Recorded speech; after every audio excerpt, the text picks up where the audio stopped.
체육대회 여파가 굉장히 오래 갑니다. 아직도 다리가 좀 후들후들 땡기고요. 엊그젠가 담임 목사님께서 괜찮냐고 저한테 물어보셨거든요. 그래서 목사님 앞에서는 뭐 이쯤이야. 근데 제가 돌아서서 앞으로 이 정도까지만 하자 이제 속으로 생각을 했습니다. 전력으로 100m를 뛰어본 게 굉장히 오랜만이어서 한번 뛰어봤는데 더 열심히 노력해야 되겠다라는 깨달음을 얻고 완주한 것에 만족하며 그렇게 스스로 지금 위안을 삼고 있습니다.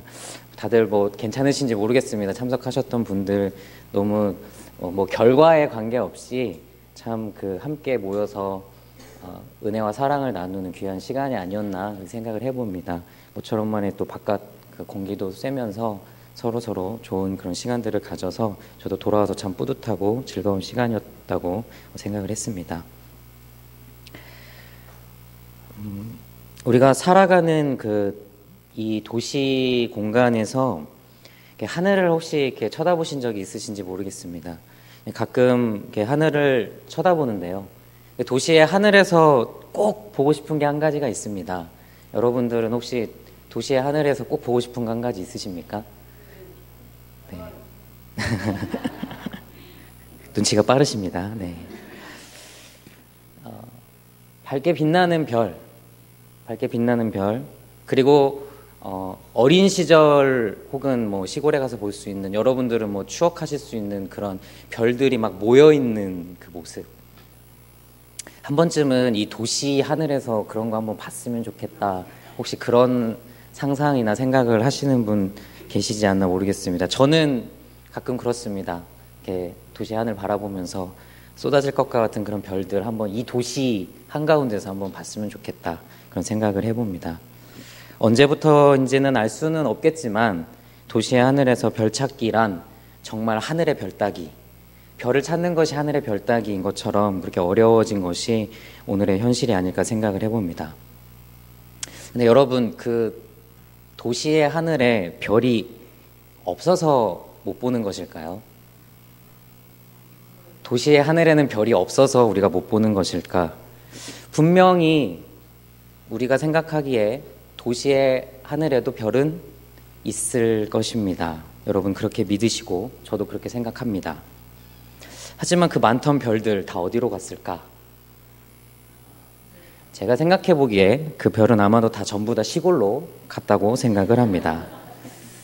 귀뚜라미가 울어대고 맹꽁이가 꽥꽥거리는 어느 한적한 가을밤에 옥수수, 감자 쪄놓고 평상에 누워서 하늘을 바라보면 금방이라도 쏟아질 것만 같은 별들이 모여있는 아름답고 찬란한 광경 보실 수 있습니다. 말 그대로 장관이죠. 별들이 막 쏟아지면서 저 별자리 무슨 별자리 막 찾아가면서 저 별은 너의 별, 이 별도 너의 별, 그래 다 너의 별 해라 하면서 낭만도 즐기며 그렇게 할 수 있는 그 모습은 도시에서는 할 수 없고요. 시골에 가셔서 평상에 누우시면은 하실 수 있습니다. 까만 하늘을 반짝이면서 수놓는 그 별들이 제가 볼 때는 도시에서 이사 온 별들이 아닐까. 도시에서는 더 이상 살 수가 없어서 시골로 이사 온 별들이 다 시골에서 그렇게 보여지고 있는 것 같습니다. 제가 웃자고 한 얘기고요. 하지만 여러분들도 다 잘 알고 있다시피 도시의 하늘이나 시골의 하늘이나 그 하늘은 동일합니다. 그 동일한 하늘에서 한쪽은 별을 볼 수 있고 한쪽은 별을 볼 수 없다는 거죠. 제가 재미있게 표현하기 위해서 별들이 도시에서 시골로 이사했다고 말씀드렸지만 사실 별들은 결코 한 번도 이사한 적이 없습니다. 별은 언제나 그 자리에 늘 한결같이 있었음을 저희는 너무나도 잘 알고 있습니다. 현대미술은 안 그런데요. 옛날에 이제 여러분들도 혹시 그림 그리실 때 어떻게 절차를 밟으시는가 모르겠습니다. 초등학교 때 미술 시간에 그림 그릴 때를 한번 떠올려 보면 먼저 그림을 그리려면 어떻게 하시나요? 무엇을 그릴지 계획을 합니다. 뭘 그리지? 사람을 그릴까? 풍경을 그릴까? 동물을 그릴까? 아니면 그냥 막 그릴까? 나름대로 그림을 그릴 계획을 먼저 세웁니다. 계획을 세우고 난 다음에 그 다음에 하는 작업이 뭘까요? 그렇죠. 밑그림을 이제 그리기 시작합니다. 다짜고짜 물감부터 이렇게 하는 사람이 없이 먼저 연필이나 이런 것들로 내가 그릴 그림에 대한 계획한 대로 밑그림을 그려 나가죠. 근데 그 밑그림이라는 게 사실 구체적이지 않습니다. 굉장히 추상적이고 또 몇 가닥 선 아니면 네모, 세모 이런 간단한 도형 같은 것들로 밑그림을 처리를 하죠. 그리고 그 밑그림 위에다가 이제 자세히 내가 그리고자 하는 구체적인 것들을 표현하는 것이 보통 일반적으로 그림을 그려 나가는 절차라고 볼 수 있습니다. 오늘 우리가 함께 읽은 하나님의 말씀 창세기 1장을 보면 하나님께서 마치 세상을 창조하시는데 그림을 그리는 화가가 그림을 그리듯이 세상을 창조하시는 것을 볼 수가 있습니다. 하나님께서는 처음에 세상을 창조하실 때 내가 세상을 이렇게 창조해야 되겠다라고 나름대로 계획을 세우십니다. 그 계획은 말씀이 하나님께서 세상을 만드실 때 계획을 세우셨다라고 표현되어 있지는 않지만 하나님께서 세상을 만들어 가시는 그 말씀을 읽어가다 보면 상당히 계획적이시구나라고 하는 것을 저희들이 충분히 말씀을 통해서 이해할 수 있습니다. 그냥 하나님께서 마구잡이로 만드신 게 아니고 나름 일정한 계획 가운데, 그리고 특별히 여섯째 날 사람을 만드시는 장면에서 봤었을 때는 우리의 형상을 따라 나의 형상대로 이 사람을 만들어야겠다는 것을 나름대로 계획하시고 그렇게 만들어 가시는 것을 볼 수가 있습니다. 하나님께서 세상을 만드실 때 계획을 하셨습니다. 이제 계획을 하셨으면 하나님께서 그 다음에 그림을 그려 나가시겠죠. 근데 그 그림을 그려 나가시는 과정에서 가만히 들여다보면 여섯째 날까지의 창조 과정 중에 신기하게도 앞에 셋째 날, 뒤에 넷째부터 여섯째 날 이 셋째 날씩 나누어져 가지고 그림이 상당히 진전되는 것을 볼 수가 있습니다. 첫째 날에 무엇을 만드시나요? 이거는 주일학교 아이들한테 묻는 질문입니다. 첫째 날에 무엇을 만드시나요? 빛과 어두움을 나누시고요. 둘째 날에는 궁창 위의 물과 궁창 아래 물로 나누십니다. 셋째 날에는 궁창 아래의 물을 한 곳으로 모으셔서 모아진 물을 바다라 부르시고 모아져서 드러난 것을 땅, 묻히라 부르십니다. 여기까지 보면 하나님께서 만드시는 창조에 왠지 밑그림을 그리시는 것 같습니다. 빛과 어두움을 나누시고 궁창 위의 물과 아래 물로 나누시고 아래 물을 한쪽으로 모으시고 땅을 드러나게 하시는 이 모든 과정을 가만히 보면 색깔이 어떻는지 이런 것들 되게 단순하고 그 그림 자체가 굉장히 단순하다라고 하는 것을 우리가 그려볼 수 있는 것이죠. 마치 화가가 그림을 그릴 때 밑그림을 그리듯이 첫째 날부터 셋째 날까지는 하나님의 밑그림이 그려져 있습니다. 넷째 날에는 무엇을 만드시나요? 오늘 함께 읽은 본문이 넷째 날입니다. 넷째 날은 하나님께서 통칭해서 광명체를 만들었다고 표현을 하고 있습니다. 그 광명체는 해와 달과 별들입니다. 빛과 어두움을 나누신 첫째 날과 이 광명체를 만드신 넷째 날을 잘 비교해 보십시오. 하나님께서 빛과 어두움을 나누신 첫째 날과 굉장히 평행하게 그것과 관계 있는 것을 넷째 날에 만드시는 걸 볼 수가 있습니다. 첫째 날에 그려진 밑그림에 넷째 날은 하나님께서 아주 구체적인 그림을 그려가고 계신 것이죠. 빛과 어둠을 나눴는데 그 빛과 어둠을 구별해주고 그것들을 관리할 수 있는 해와 달과 별들을 하나님께서 만드시는 것을 볼 수가 있습니다.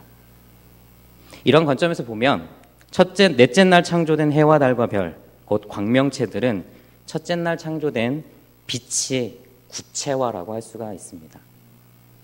첫째 날에는 밑그림을 그리시고 그 밑그림에 맞춰서 넷째 날에 구체적인 것들을 그려가신 것입니다. 말씀은 이 광명체들이 몇 가지 기능을 하고 있었다라고 얘기를 해줍니다. 17절에는 이 광명체들을 통해서 땅을 비추고 또 18절에 보면은 낮과 밤을 주관하게 하고 빛과 어둠을 나누게 하는 그 역할들을 이 광명체들에게 허락하셨습니다. 사실 첫째 날에 창조된 이 빛, 우리가 뭐 당연히 이 전등에서도 빛이 비추고 해에서도 빛이 비추고 달에서도 빛이 비추기 때문에 그게 하나님께서 첫째 날 만드신 빛이다라고 이야기할 수 있겠지만, 사실 성서가 말하고는 첫째 날의 빛은 그러한 빛이 아닙니다. 어떤 물리적인 빛을 말하는 것이 아니고 상당히 추상적인 빛을 말하는 거라고 성서는 이야기하고 있습니다. 그렇다면 이 성서 안에서 말하고 있는 빛이 과연 무엇일까? 우리는 그것을 밝혀봐야 합니다. 이것을 알기 위해서는 구약을 아무리 뒤져봐도 나오기가 힘듭니다. 그래서 열심히 뒤진 것이 바로 신약입니다. 신약 요한복음 1장에 보면은 이 빛이 무엇인지 정확하게 언급하고 있습니다. 요한복음 1장에서 이 빛을 한마디로 예수 그리스도로 비유합니다. 예수 그리스도가 곧 천지가 만들어질 때 첫째 날 만들어졌던 그 빛임을 요한복음은 전하고 있는 것이죠. 요한복음 1장 8절은 이렇게 이야기합니다. 참 빛, 곧 세상에 와서 각 사람에게 비추는 빛이 있었나니. 요한복음 1장을 읽어보면 바로 이 빛이 누구냐? 예수 그리스도다라고 증언하고 있습니다. 참 빛, 참된 빛. 결국 이 빛은 진리의 빛이고 예수 그리스도께서 바로 진리 그 자체이심을 전하고 있음을 우리는 말씀을 통해 알 수가 있습니다. 그 빛은 모든 사람을 비추는 빛이고 결국 진리는 모든 사람에게 전해져야 할 것이며, 요한복음 1장 12절을 계속 읽어보면 영접하는 자, 곧 그 이름을 믿는 자들에게 하나님의 자녀가 되는 권세를 주셨다라고 전하면서 그 진리 자체이신 예수 그리스도를 믿는 자들이 곧 진리 안에 거하는 축복과 권세를 누리게 될 것이라고 이야기하고 있습니다. 구약에서 창조 때 말하고 있는 빛과 요한복음 1장에서 이야기하고 있는 이 빛을 서로 연결시켰을 때 우리는 한 가지를 정리할 수가 있습니다. 창조의 구조 속에서 광명체들은 아까 말씀드렸다시피 빛을 구체화시킨 것이라고 말씀을 드렸습니다. 그리고 이 빛은 요한복음에서 예수 그리스도 곧 진리 그 자체라고 말씀을 드렸습니다. 그렇다면 넷째 날에 창조된 이 광명체들은 빛의 구체화라고 말씀드렸기 때문에 곧 진리를 구체화시키고 있는 것이라고 할 수가 있습니다. 별은 진리를 구체화하고 있는 것으로 성경에서는 상징적으로 쓰인다고 볼 수가 있습니다.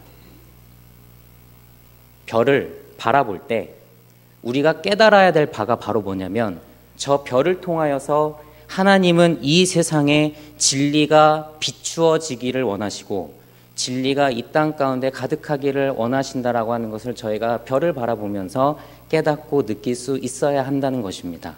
왜? 그 별은 바로 진리이신 그 빛 되신 예수 그리스도를 구체적으로 보여주고 있기 때문에 그렇습니다. 제가 아까 말씀드렸죠. 도시에서는 별이 보이지 않고 시골에서는 별이 보인다. 도시에 있는 별이 시골로 이사를 했다. 그렇지 않다. 별은 이사한 적이 없다. 그렇습니다. 별은 항상 그 자리에 있는 것이므로 별은 이사한 적이 없습니다. 진리를 구체화시켜주는, 진리를 그 빛을 구체화시켜주는 별은 움직인 적이 없습니다. 진리를 구체적으로 보여줘야 되기 때문에 흔들리지 아니하는 그 진리를 언제나 비추기 위해서 별은 도시에서 시골로 이사한 적이 없습니다. 별은 영원한 진리이신 하나님의 빛을 구체적으로 드러내라고 피조된 것이기 때문입니다.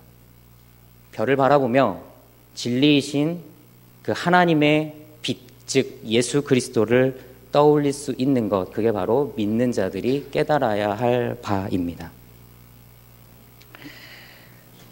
성경에서 별을 보면서 진리를 깨달은 사람들이 종종 등장합니다. 창세기 15장에 보면 별을 보는 한 사람이 등장을 합니다. 그는 아직 자식이 없는 사람입니다. 근데 하나님으로부터 저 하늘의 무수한 별들처럼 내 후손이 그렇게 될 것이라는 약속을 듣게 됩니다. 그는 훗날 소중한 아들을 나이가 100세가 다 되어 얻게 됩니다. 그 사람이 별빛 속에서 깨달은 한 가지는 바로 하나님의 약속은 변함이 없이 신실하다라고 하는 겁니다.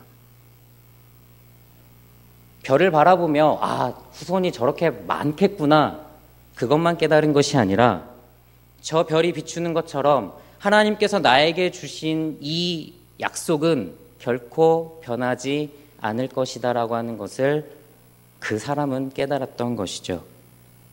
하나님의 약속은 신실하다라고 하는 진리를 별을 바라보며 깨닫게 됩니다. 또 하나 별을 바라보며 진리를 깨달은 사람이 있습니다. 마태복음 2장에 보면 동방의 박사들은 하나의 커다란 별을 보게 됩니다. 그들은 그 별을 따라서 이동하게 되고 그 별이 멈춘 곳에서 이 땅의 왕으로 오신 아기 예수님을 만나게 됩니다. 진리 자체이신 그분이 누구인지를 그 별이 아주 구체적으로 보여주고 있는 것이죠. 그 훌륭하신 박사들, 준비해온 선물을 아기 예수님께 드리며 그분에게 경배하고 모든 존귀와 영광을 돌려드립니다. 박사들입니다. 진리를 연구하는 사람들이죠. 그 진리가 무엇인지를 아는 사람들입니다. 근데 그 사람들이 진리 자체이신 그분 앞에서 모든 것을 내려놓고 경배합니다. 그 사람들이 바라보았던 것은 바로 커다란 별이었습니다. 여러분도 별을 보고 싶으시죠? 저도 별을 보고 싶습니다. 이 도시의 하늘에 찬란한 별빛이 쏟아지는 광경을 정말 죽기 전에 한번 봤으면 좋겠습니다. 아브라함처럼, 이 동방의 박사들처럼 진리의 빛을 구체적으로 비춰주는 그러한 별을 한 번쯤 꼭 보고 싶습니다. 그런데 별이 보이질 않습니다. 눈을 아무리 크게 뜨고 뚫어져라 쳐다보고 열심히 쳐다봐도 인공위성밖에 보이지 않습니다. 별은 찾아보기가 참으로 어렵습니다. 근데 우리는 잘 알고 있습니다. 별은 그 자리에 있습니다. 별이 그 자리에 있는데 그 별이 보이지를 않는 것뿐입니다. 그렇다면 우리는 이유를 물어봐야 됩니다. 그 자리에 있어야 될 별이 도대체 왜 보이지 않는지 그 이유를 반드시 물어봐야 합니다. 진리의 빛이 되신 예수 그리스도를 나타내 줄 수 있는 것이 바로 별인데 그 별빛을 우리가 볼 수 없는 그 이유를 우리는 반드시 물어보고 그 원인을 꼭 제거해야 합니다. 생각해 보았습니다. 왜 하늘에 별이 보이지 않을까? 하늘에 별이 보이지 않는 이유는 일종의 장막 같은 것이 쳐져 있기 때문에 보이지 않는다라는 제 나름의 결론을 얻었습니다. 그런데 이 장막은 두 가지의 모습을 띠고 있습니다. 하나는 그 장막이 내 눈 가까이에 두르어 있는 경우고, 또 하나는 그 장막이 저 하늘에 처해 있는 경우라고 제 나름대로 생각을 해 보았습니다. 저 높은 하늘이 아무리 맑아도 내 눈 앞에 어둠의 장막이 가리워져 있으면 하늘의 별을 볼 수가 없습니다. 내 눈이 2.0, 3.0 아무리 맑아도 저 하늘에 장막이 드리워져 있으면 별을 볼 수가 없습니다. 내 눈앞에 드리워진 장막, 저 하늘에 드리워진 장막, 둘 중에 하나라도 있으면 별을 볼 수가 없습니다. 둘 다 있으면 당연히 별을 볼 수 없습니다. 별을 보기 위해서는 내 눈앞에 있는 장막을 걷어야 되고 저 하늘에 드리워진 장막을 걷어야 별을 볼 수 있습니다. 하나하나 따져보겠습니다. 내 눈앞에 드리워진 장막, 이것은 나 개개인의 죄를 의미합니다. 내 눈앞에 가려진 장막은 바로 나의 개인적인 죄를 이야기하고 있습니다. 예수님께서 산상수훈에서 이렇게 말씀하십니다. 다른 사람의 눈에 있는 티를 보기 이전에 너의 눈 속에 있는 들보를 빼라. 너의 눈 속에 들보를 들이우고 다른 사람의 티 볼 수가 없는 것이 사실입니다. 하지만 그 틈 사이로 보이는 것으로 저 티를 보며 내 눈에 드리워진 들보를 못 보고 있는 것을 예수님은 신랄하게 비판하십니다. 내 개인의 죄, 내가 안고 있는 나의 죄, 내 눈앞에 가리워진 어둠의 장막을 제거하지 않고서는 저 하늘에 밝게 빛나는 빛 대신 진리를 바라볼 수가 없다라는 말씀입니다. 하늘이 아무리 깨끗해도 시골에 그 밝게 빛나는 별들이 쏟아지는 그 하늘을 나에게 준다 할지라도 내 눈에 선글라스를 끼면 그 하늘에 있는 별을 볼 수가 없습니다. 내 눈앞에 있는 어둠의 장막, 바로 여러분 한 사람 한 사람이 갖고 있는 개인의 죄입니다. 가끔 이런 분들이 있습니다. 나 자신의 죄보다도 공동체 혹은 이 사회, 이 세상의 죄들을 더 많이 이야기하시고 그것들을 고쳐야 된다고 목소리를 높이시는 분들이 있습니다. 맞는 말씀이고 당연히 그렇게 해야 됩니다. 하지만 그러기 이전에 자기 자신을 먼저 되돌아볼 필요가 있습니다. 나는 과연 괜찮은가? 그렇게 말한 사람으로 인하여서 그 죄가 없어진다 한들 내 눈앞에 있는 어둠의 장막이 그대로 존재하고 있으면 미안하지만 다른 사람들은 별을 볼 수 있을지 몰라도 그 사람은 별을 볼 수가 없습니다.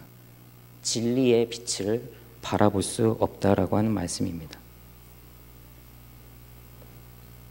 그렇다면 이제 하늘에 있는 어둠의 장막은 너무나도 쉽게 유추할 수 있습니다. 하늘에 있는 어둠의 장막은 바로 공동체의 죄 혹은 이 사회의 죄를 의미합니다. 도시에서 별을 볼 수 없다.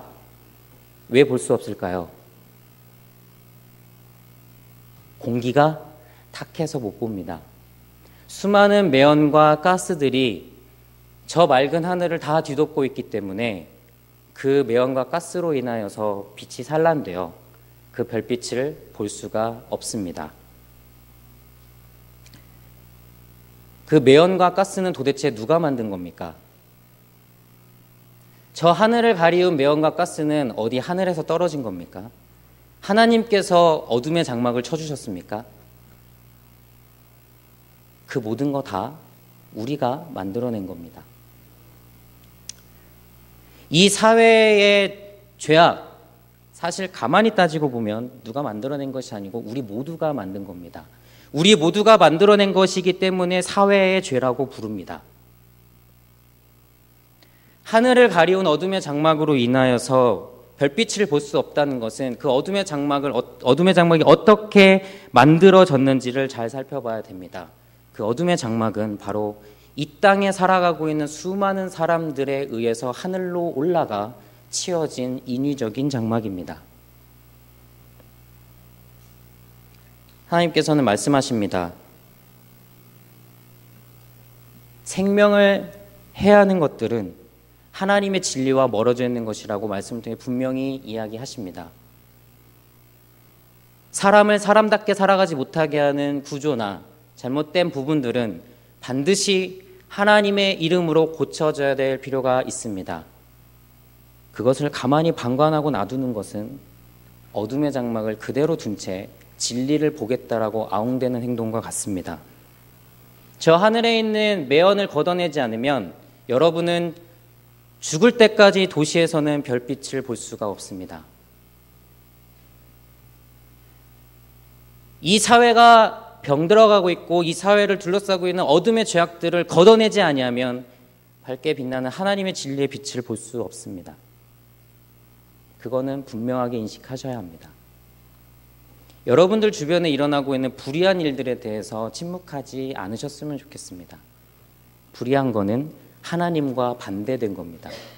그것은 당연히 걷어내야 될 것이지 놔둬야 될 것이 아닙니다.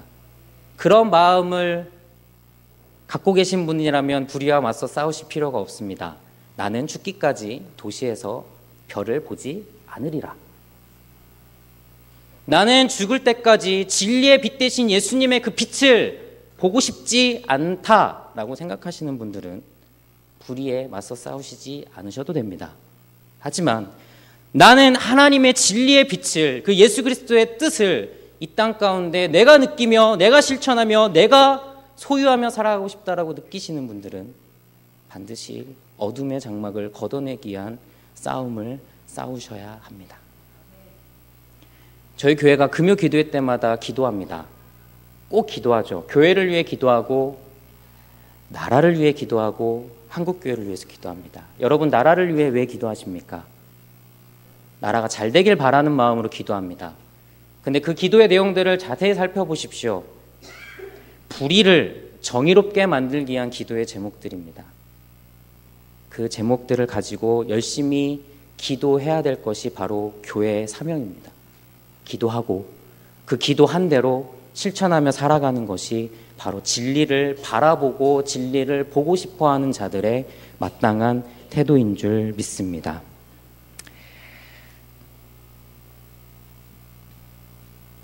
밤하늘에 별이 보이지 않는다고 해서 저 하늘에 별이 없는 것은 아닙니다. 진리가 까마득히 멀리 있는 것과 같은 현실 속에 여러분들이 살아간다고 해서 진리가 사라진 것은 아닙니다. 장막이 아예 없는 어느 한적한 시골 평상에 누워서 하늘을 바라보면 쏟아지는 풍성한 별을 관찰할 수 있습니다. 여러분, 그곳에 진리가 있습니다. 별이 보이든 보이지 않든 별은 늘 거기에 있습니다. 별이 보이지 않는 도시의 하늘에서도 별이 쏟아질 듯 많이 그리고 잘 보이는 시골 그 하늘에서도 별은 항상 그 자리에 있습니다. 사랑하는 성도 여러분, 진리도 그러합니다. 진리도 변함없이 언제나 그 자리에 있습니다. 문제는 내 눈앞에 있는 어둠의 장막을 거두고 이 사회를 둘러싸고 있는 어둠의 장막을 걷어내느냐 그렇지 않느냐의 문제입니다. 그걸 걷어낼 수 있는 사람은 그 진리의 별빛을 볼 수 있습니다. 그런데 그것을 끝까지 끌어안고 살아가는 사람은 하나님의 진리의 빛을 보기 참 힘들 수도 있습니다. 오늘 말씀 1장 18절에 하나님께서 광명체들을 만드시고 이렇게 평가하십니다. 하나님이 보시기에 좋았더라. 진리는 하나님이 보시기에 좋은 겁니다. 진리는 하나님의 눈으로 보기에 좋은 것들입니다. 내가 성결하게 되는 것은 하나님 보시기에 좋은 겁니다. 이 세상이 불의함으로 가는 것이 아니라 정의롭게 흘러가는 것은 하나님이 보시기에 좋은 겁니다. 여러분들은 그것을 쫓아 살아가시는 믿음의 일꾼들이 다 되시기를 간절히 부탁드립니다. 특별히 오늘 헌신 예배를 드리시는 우리 에스더 회원들 여러분 마음속에 나는 꼭 죽기 전에 하늘에 별빛을 보리라. 내 눈앞에 있는 어둠의 장막을 거두고 저 하늘을 뒤로 어둠의 장막을 거둬 나는 꼭 그 별빛을 보리라. 결단하시고 다짐하시는 귀한 시간이 됐으면 좋겠습니다. 별을 보고 싶습니다. 여러분들도 저와 같은 마음으로 그렇게 살아가셨으면 좋겠습니다. 다 같이 기도하겠습니다. 하나님, 진리의 빛이 언제나 이 세상을 비추고 있는데 왜 이 도시의 하늘에서는 그 별빛을 보기가 참으로 힘든지요. 우리들의 눈앞에 있는 어둠의 장막이 있고 저 하늘을 뒤덮고 있는 어둠의 장막이 있어 한결같이 비추시는 그 진리의 별빛을 보기가 참으로 힘드나이다. 하나님, 이 시간 마음으로 결단케 하옵기는 나의 개인의 죄와 내 눈앞을 가리운 어둠의 장막을 걷어내게 하여 주시고 이 세상을 하나님의 뜻이 아닌 악한 영들의 뜻들로 이끌어가는 불의함과 맞서 싸워 이 땅 가운데 하나님의 정의를 세워나가는 아름다운 일들을 통하여 저 하늘을 드리우고 있는 어둠의 장막을 다 걷어내어 하나님 진리의 빛을 볼 수 있도록 인도하여 주옵소서. 하나님, 별을 보고 싶습니다. 우리들의 마음 한켠에 그 별을 보고 싶은 사모하는 마음으로 진리 되신 예수 그리스도를 쫓아가는 믿음의 길을 걸어갈 수 있도록 인도하여 주옵소서. 감사드리며 예수님의 이름으로 기도드립니다. 아멘. 다 같이 찬송가 293장 찬양하시면서 준비하신 헌금 드리겠습니다.